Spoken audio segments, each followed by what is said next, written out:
Did you know there are more control flood dams in Oklahoma than any other state? That's right. The Sooner State has 2,107 that are stretched across 61 of the state's 77 counties. Steve Shaw is here to tell us why they're so important and the challenges they face. Steve? Jason, they're known as flood control dams or conservation dams.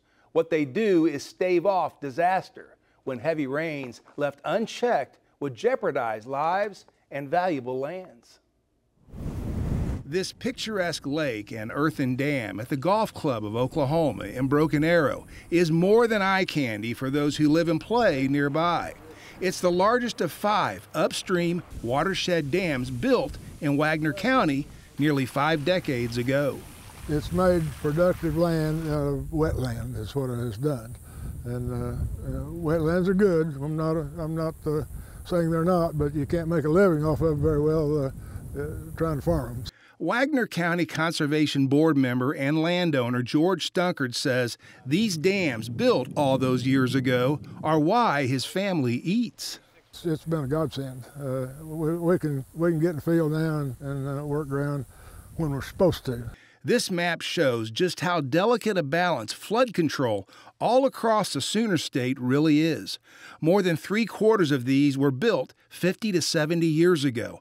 Now that bill, some say, is coming due. You know, it used to be a long period of time between floods. Oklahoma Conservation Commission Executive Director Trey Lamb oversees the mammoth job it is to keep these dams from failing. With a $1 million annual dam maintenance budget, that's getting much harder to do. Now those 100-year events are coming every 5 years. You know, in the Illinois River, we've seen one every year for the last 3 or 4 years. So they're coming more frequently. The little bit of damage they cause, we don't hardly have time to get those fixed before the next flood comes along.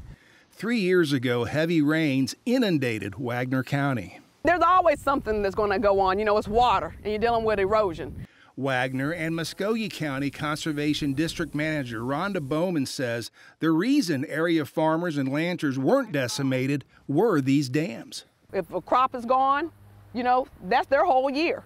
So, you know, we're trying to help them and protect them at the same time. So it's a big pocket, it's a big time, you know, dealing in your wallet, but, you know, it's the government, you know, NRCS, it's OCC, it's some of us, but that's what it takes to help save lives and help save production. The main thing is controlling the water going out and controlling the erosion going out and not wiping all the farmers out when it's coming downhill on like 7 or 8 inch rain. We just finished rehabbing a channel here about a month or 2 ago, and we already have a little issue with it that we've already gotten with the Natural Resources Conservation Service to kind of work on the little erosion.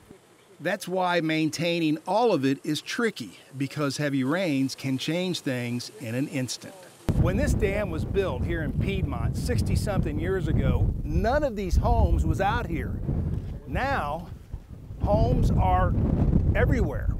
Which adds more layers of importance to all of this all over the state.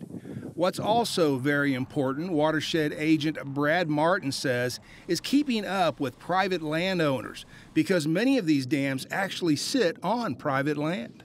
Because your landowner can warn you of some problems if you've been out in a different county or something like that along the way, and they can tell you that, hey, I've seen we're starting to have some wave action damage on the front of the dam, or the spillway's starting to erode away, and little problems like that. They'll, if you have a good relationship with them, they can warn you of stuff like that when you can't catch it all.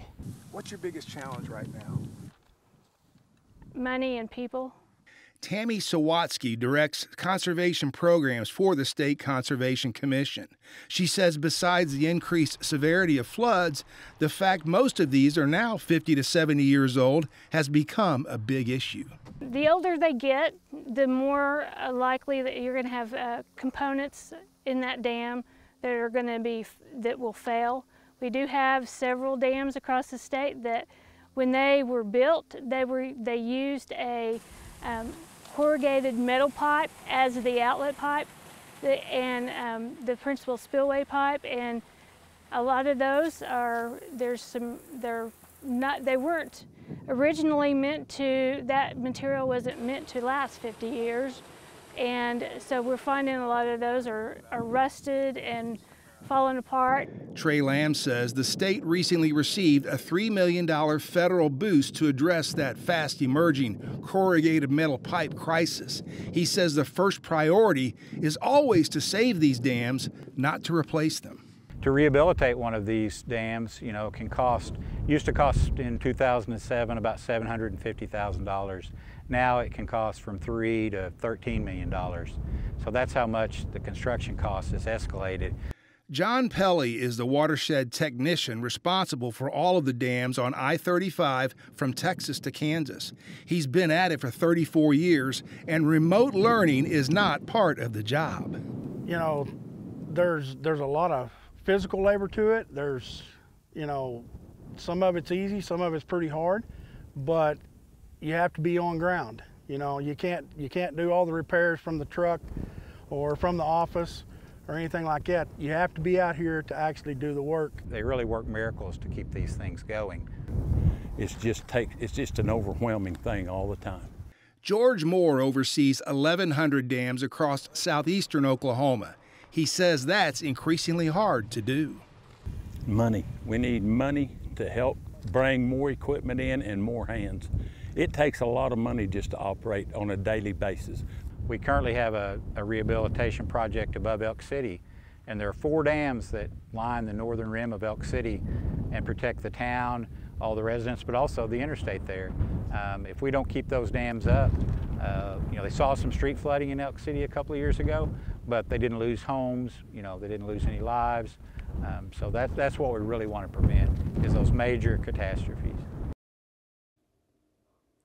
The Conservation Commission gets its dam maintenance funding from the state legislature. Trey Lamb says because many in the legislature represent rural counties, they know there's a big issue here. And by the way, the state with the next largest number of flood control dams is Texas.